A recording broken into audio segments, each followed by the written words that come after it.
Kata-kata tiru Tiongkok dan jangan ikuti maunya Tiongkok berulang kali kita kumandangkan dan untuk kesekian kalinya kita jelaskan mengapa tiru Tiongkok itu penting. Walau dibilang sesat si Bosman ini, nggak masalah. Namun dapat dipastikan banyak yang mengcounter MMT. Dipastikan tidak ada solusinya juga buat rupiah tidak melemah dan Indonesia hidup tanpa inflasi ke depannya. Tidak ada yang bisa kecuali ide menggunakan MMT yang digunakan Tiongkok yang pertama kali digunakan oleh Jerman sebelum Perang Dunia Kedua. Bahkan dalam banyak literatur, kalau saja Hitler mati di tahun 1938 sebelum mencebu Polandia, maka dapat dipastikan Hitler dan ekonom Jerman akan menjadi contoh di semua kampus ekonomi, strategi ekonominya karena membuat Jerman yang kalah Perang Dunia Pertama di tahun 1918 hanya dalam 15 tahun menjadi negara superpower dengan menggunakan MMT. Karena Perang Dunia Kedua akhirnya dimenangkan Sekutu Barat, maka sejarah itu ditulis oleh pemenang, termasuk teori umum ekonomi berbasis John Maynard Keynes atau yang biasa kita sebut Keynesian, yang mana di tahun 1971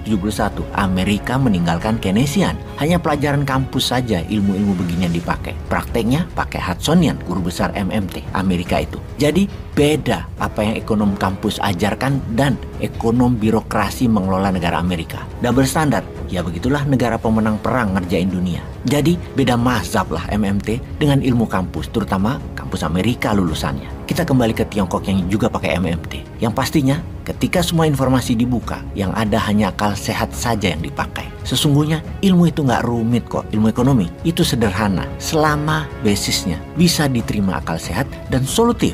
Oke, kita ke kota Fushan. Kota yang di tahun 1985-an penduduknya sekitar 750 ribuan, sekarang sama dengan penduduk Hong Kong, sekitar 7,5 jutaan penduduk dan kurang dari 35 tahunan, bertumbuh hampir 10 kali lipat.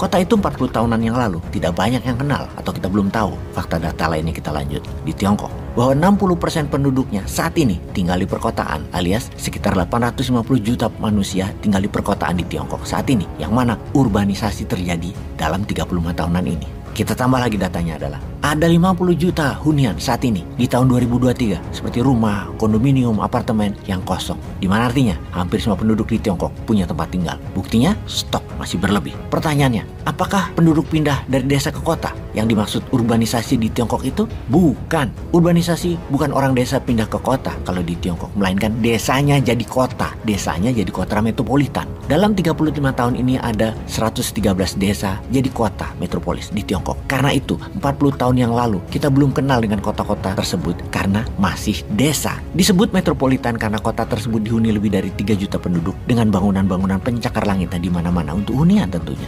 Sejarah di Tiongkok. Semua kota besar ada di timur laut negara tersebut seperti Beijing, Nanjing, dan Shanghai misalnya. Kemudian sekarang semua wilayah pedesaan dibangun dengan masif, masih di sisi timur, selatan, dan tengah Tiongkok yang dibangun cepat.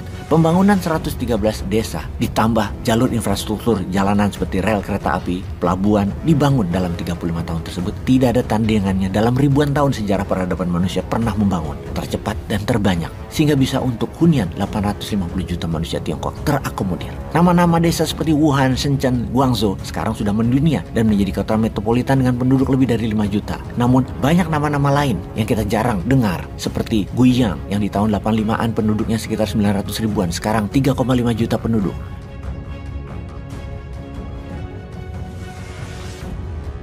Kemudian nama kota Wuxi yang sekarang dihuni 3,3 juta penduduk. Di tahun 85-an penduduknya hanya sekitar 700 ribuan. Yang sekarang kota Wuxi lebih besar dari kota Athena di Yunani.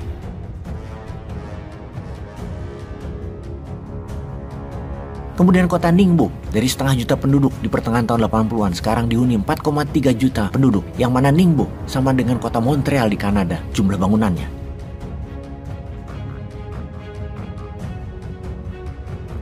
Kita lanjut lagi, kota Jinan sekarang sama dengan Barcelona Spanyol ukuran bangunan dan kotanya. Dari penduduk sekitar 1 jutaan di tahun 85-an sekarang 5,4 juta. Jinan di tahun 2014 memiliki 27 pencakar langit yang memiliki 50 lantai lebih yang menyamai kota Los Angeles jumlahnya.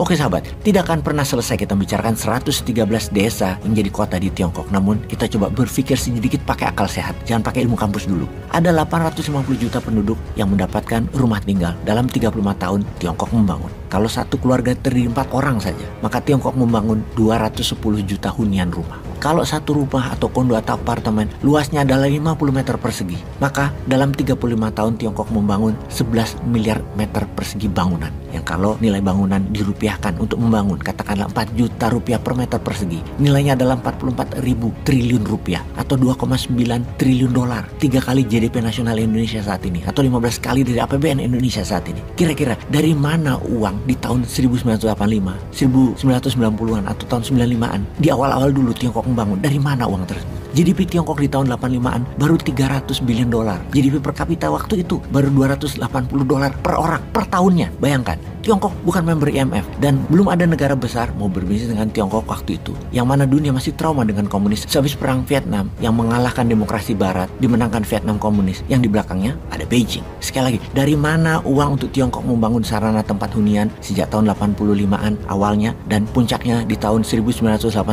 gaspol, belum lagi infrastruktur jalanan yang dibangun selama 35 tahun ini lebih dari 200 ribu kilometer dan 64 ribu kilometer rel kereta api ditambah 19 ribu kilometer rel kereta api cepat. Dari mana uangnya? Hutang dolar atau printing money? Kalian yang bisa jawab pakai akal sehat. Peace.